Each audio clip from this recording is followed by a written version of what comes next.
Has this ever happened to you? You're sitting across from him, maybe over dinner or in the quiet of the evening, and he says the three words you've been waiting to hear: I love you. A sense of relief washes over you, but only for a moment, because almost immediately another feeling follows, something quieter and more unsettling. A feeling of doubt. It's a strange, hollow echo in a room that should be filled with certainty. Your mind replays his words, searching for the warmth, the conviction, but it feels like you're holding a photograph of a fire instead of feeling its heat. You tell yourself you're overthinking it, that you should just accept the words and be happy, but your intuition, that deep, ancient part of your psyche, keeps whispering that something is fundamentally wrong. This experience is incredibly common, yet we rarely talk about its profound psychological weight. We live in a world that prioritizes language, that treats words as the ultimate currency of truth. But psychology, especially the branch that studies human behavior and our unconscious minds, suggests something different. It suggests that a person's truest intentions are not found in their carefully chosen words, but in their unthinking, consistent actions. The gap between what he says and what he does is where the truth resides. And when you feel that dissonance, that quiet ache of confusion, it's not because you're crazy or too demanding. It's because you are picking up on a crucial signal that your conscious mind is trying to ignore. You are noticing the first and most fundamental sign that his love may be an illusion. His words are the primary and often only evidence of his affection. Think about it. When his actions create distance, when his inattention makes you feel invisible, or when his choices prioritize everything and everyone but you, what happens next? Often an argument or a tearful conversation follows. And in that moment of crisis, he pulls out the words. But of course I love you, he'll say, perhaps with a sigh of frustration, as if your need for reassurance is the problem. The words become a tool, a convenient way to a difficult conversation, and restore the status quo. They are not an expression of a deep, abiding feeling. They are a fire extinguisher for your discontent. You find yourself clinging to the memory of that phrase, using it as a shield against the mounting evidence of his indifference. You might even argue with yourself, saying, "But he said he loves me," as if that declaration magically erases the loneliness you felt just hours before. This pattern is not about a single bad day or a thoughtless mistake. Love is imperfect, and real relationships have moments of disconnect. This is about a chronic, repeating cycle. His actions create a deficit of emotional security, and his words are then used to patch the hole just enough to keep the relationship afloat, but never enough to actually fix the leak. From a psychological perspective, he may not even be lying intentionally. He might be speaking from a place of idealized self-image. He sees himself as a loving partner, and so he says the words that a loving partner would say. This is his persona, the mask he presents to the world and to himself. But his unconscious self, the part of him that truly dictates his behavior, remains unengaged. His deeper motivations, fears, and priorities are not aligned with the role he is trying to play. He loves the idea of loving you, but he is unwilling or unable to do the actual work of love. And so you are left in a state of perpetual emotional confusion, fed just enough with words to keep you starved of real, demonstrated affection. This leads us to the second, more subtle sign. He actively avoids genuine emotional intimacy. You might be physically close, sharing a home, a bed, and a daily routine, yet you feel a profound sense of emotional distance. It's like standing on one side of a deep canyon, able to see him clearly on the other side, but with no bridge to connect you. When you try to talk about your feelings, your fears, or the deeper dynamics of your relationship, do you notice a shift in him? Perhaps he becomes defensive, changes the subject, or offers a simplistic, logical solution to an emotional problem. He might say, "Don't worry about it," or "It's not a big deal," effectively shutting down the conversation before it can even begin. This isn't about him being a quiet or stoic person. There's a fundamental difference between a reserved personality and a walled-off one. A reserved person might take time to open up, but when they do, there is depth and sincerity. An emotionally unavailable man, however, actively deflects any attempt to connect on a deeper level. He keeps the conversation safely in the shallow: work, hobbies, news, logistics, because the deep is where vulnerability lives, and he wants nothing to do with it. You might know all the facts of his life, but you don't know the landscape of his inner world. You don't know what keeps him up at night, what he's truly afraid of, or what childhood experiences shaped the man he is today. He offers you the curated tour of his life, but you are never granted access to the private rooms. From a psychological standpoint, this avoidance is a powerful defense mechanism. True love requires a degree of sir. It requires you to show the parts of yourself that are imperfect, messy, and uncertain. This is the essence of vulnerability.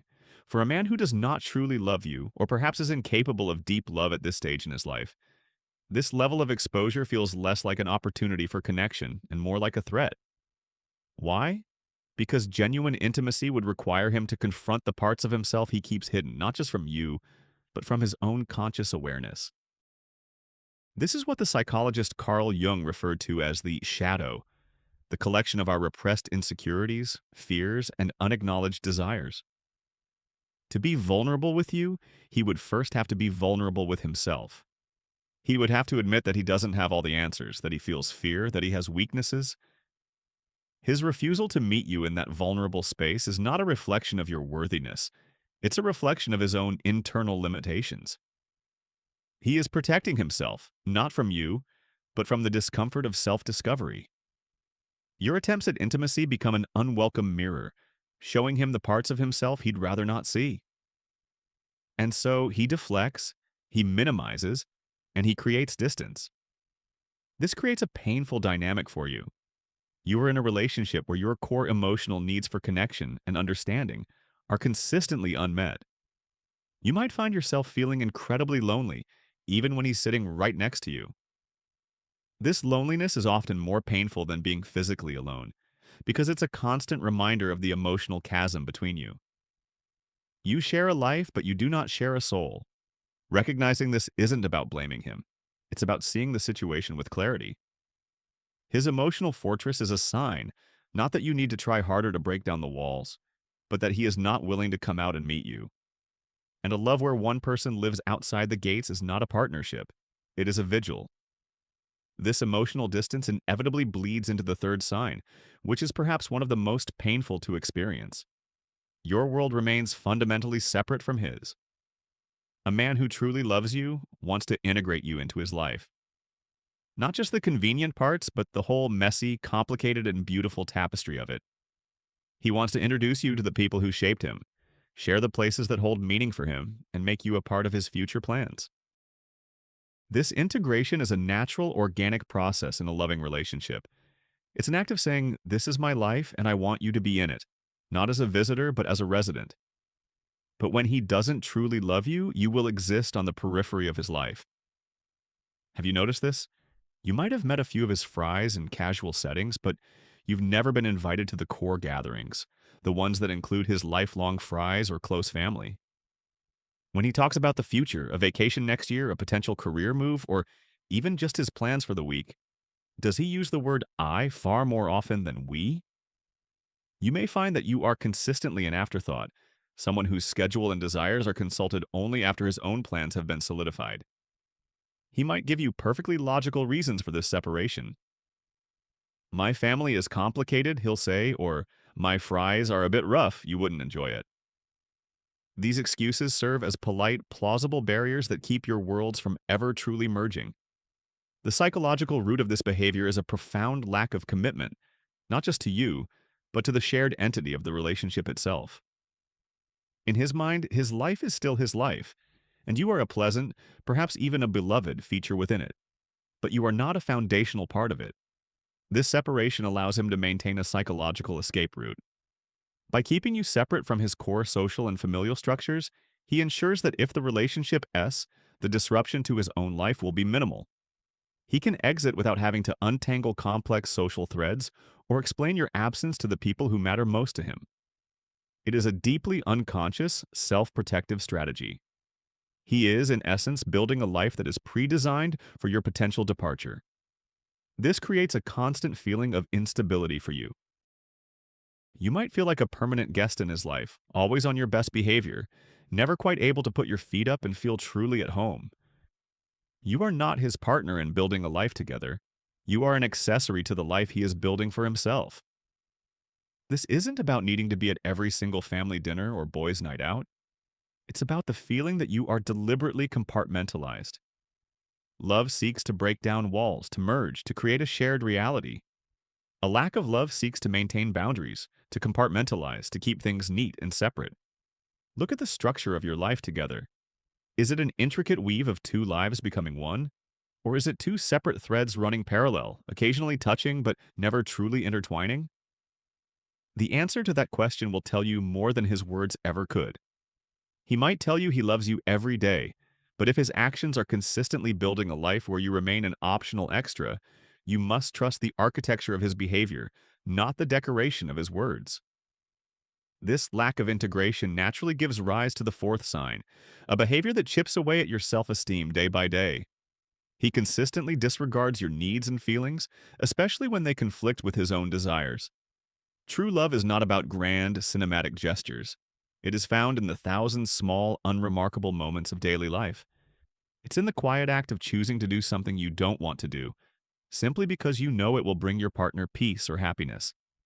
It is the practice of empathy, the ability to not just hear your partner's feelings, but to feel them and to act in a way that honors them. In a relationship where love is not the foundation, you will find this empathy is conditional or altogether absent.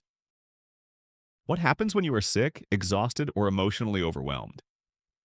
Does he see your vulnerability as an opportunity to offer support or as an inconvenient disruption to his routine? A man who doesn't truly love you will offer superficial sympathy. Oh, that's too bad. Feel better soon. Before turning his attention back to his own priorities. He might become irritated or impatient if your emotional state requires him to alter his plans or offer genuine comfort. Your feelings are perceived not as valid experiences to be nurtured, but as problems to be solved or, more often, ignored. Think about the small negotiations of a shared life. When you express a need for more quality time, for help with a task, for a simple listening ear, is it met with consideration or with defensiveness? He might frame your needs as excessive demands. You're being too needy, too sensitive, or making a big deal out of nothing. This is a subtle but powerful form of psychological manipulation. By invalidating your feelings, he absolves himself of the responsibility to meet them. He reframes the dynamic so that the problem isn't his lack of care, but your excess of feeling. Over time, you may start to believe him. You might begin to silence your own needs, to shrink your expectations, to convince yourself that wanting emotional support is a sign of weakness. You learn to walk on eggshells around his comfort, carefully managing your own emotions so as not to inconvenience him. From a behavioral psychology perspective, his actions are driven by a simple, powerful motivator: self-interest. In a loving partnership, self-interest expands to include the well-being of the other person. Their happiness becomes intertwined with your own. But for him, the boundary of self remains rigid. His primary calculation in any situation is, what does this mean for me?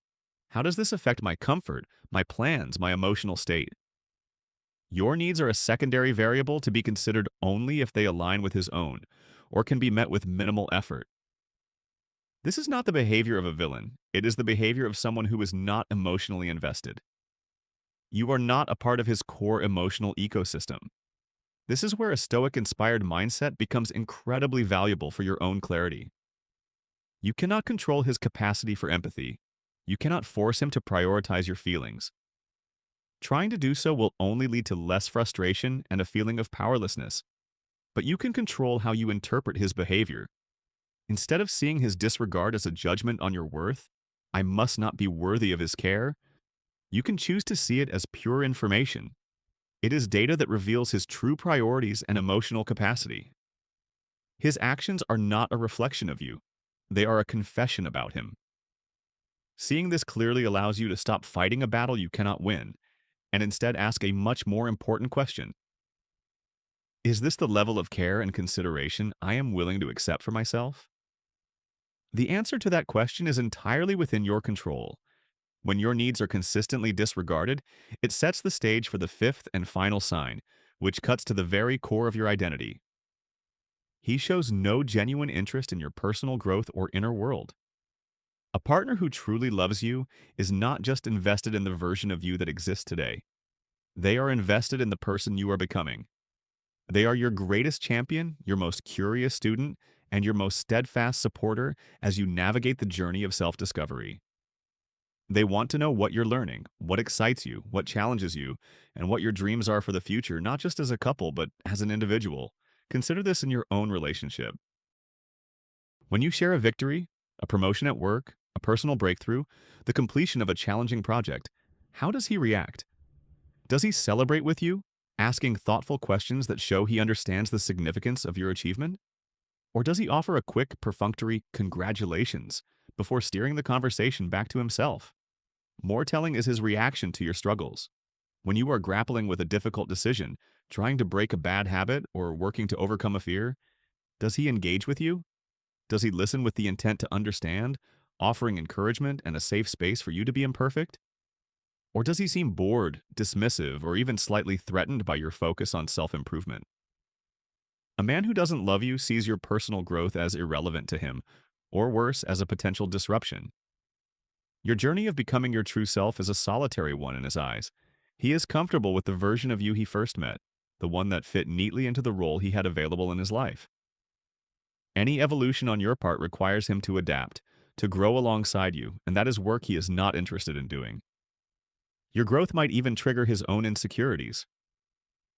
As you become stronger, more self-aware, and more aligned with your purpose, the power dynamic in the relationship shifts. You may become less dependent on him for validation, and this can be deeply unsettling for someone whose sense of self is tied to being in control or feeling needed in a superficial way.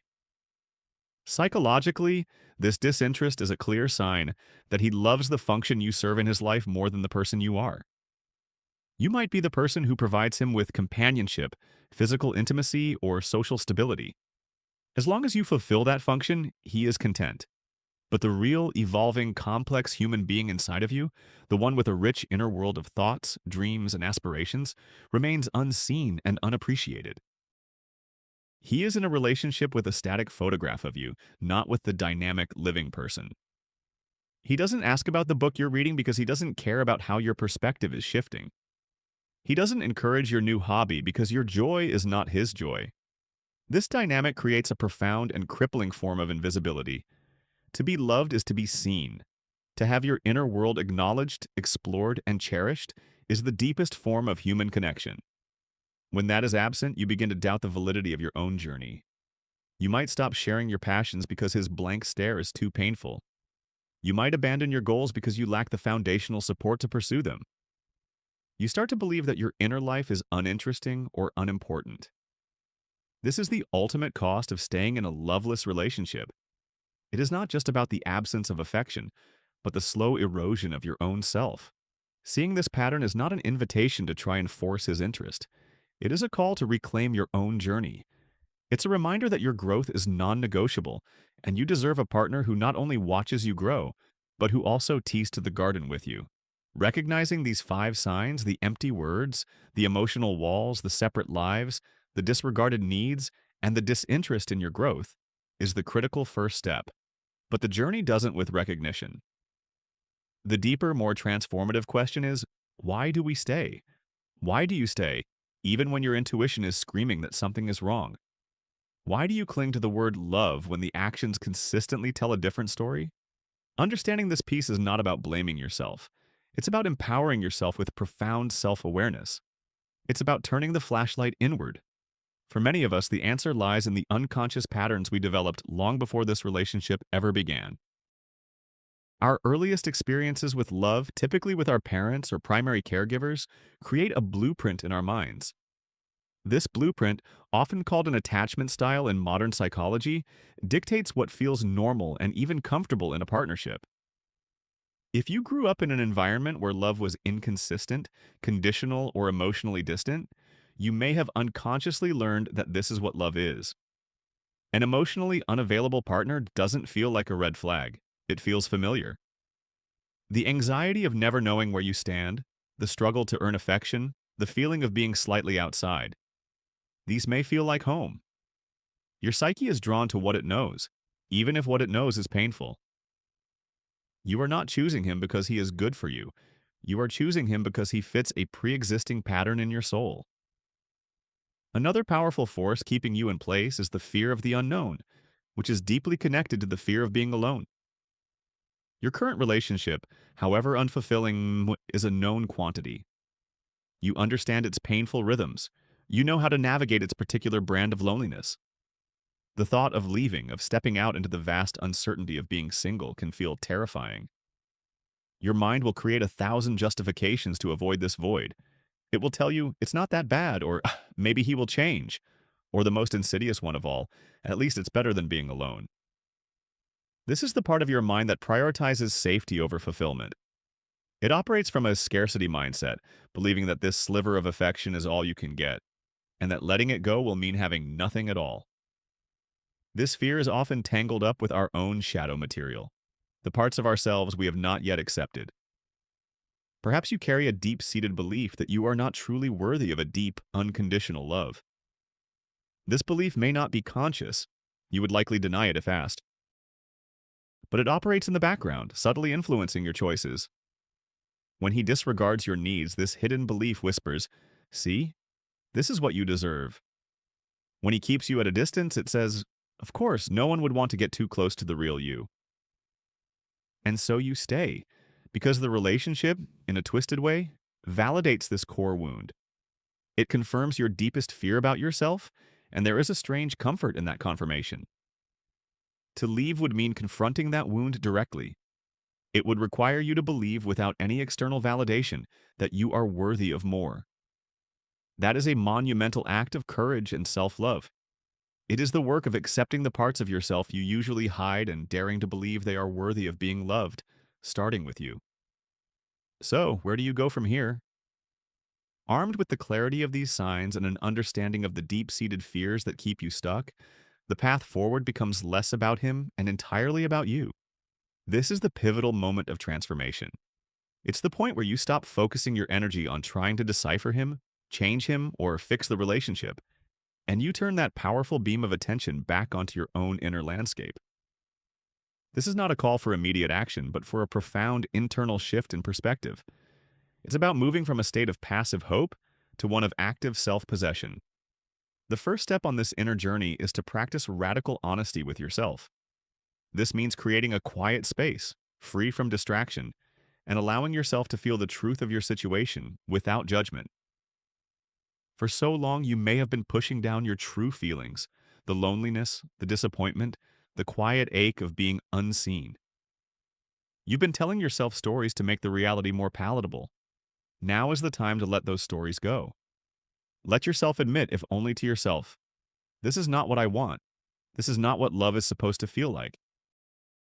I am not happy. Saying these words, even silently, is an act of liberation. It's you choosing to honor your own perception over his words. This isn't about building a case against him. It's about validating your own experience. It's the foundational act of trusting yourself again. Next, you must begin the practice of detaching your self-worth from his validation. For a long time, his inconsistent affection has been the barometer of how you feel about yourself. A kind word from him could make your day. His indifference could ruin it. This external dependency is a cage. The key to unlocking it is to find sources of validation from within. This is the core principle of Stoic philosophy, focusing on what you can control. You cannot control whether he sees your worth, but you can control whether you see it. Start by reconnecting with the parts of you that have been neglected. What did you love to do before this relationship? What passions did you set aside? What friendships did you let fade? Re-engage with these things, not to make him jealous or to prove a point, but for the simple, pure joy of it. Every time you invest in your own growth, your own happiness, and your own interests, you are depositing into your own bank of self-worth. You are reminding yourself that you are a whole, complete person, with or without his approval. This process will inevitably bring you face to face with your own shadow. As you start to value yourself more, the parts of you that feel unworthy will scream for attention. The fear of being alone will feel immense. This is the moment to practice compassion for yourself, not criticism. Acknowledge the fear, thank it for trying to protect you. But do not let it drive the car. This is the work of becoming your true self, learning to hold your fear and your courage in the same hand. You can be terrified of the unknown and still take one small step toward it. You can acknowledge the part of you that feels unworthy and, in the same breath, choose an action that affirms your worthiness. This is not about eradicating fear or insecurity. It is about learning to act in alignment with your highest self, even when those feelings are present. It's about consciously choosing the person you want to be, moment by moment, decision by decision. This inner work is the real journey. It is the path to a freedom that no relationship can give you and no person can take away.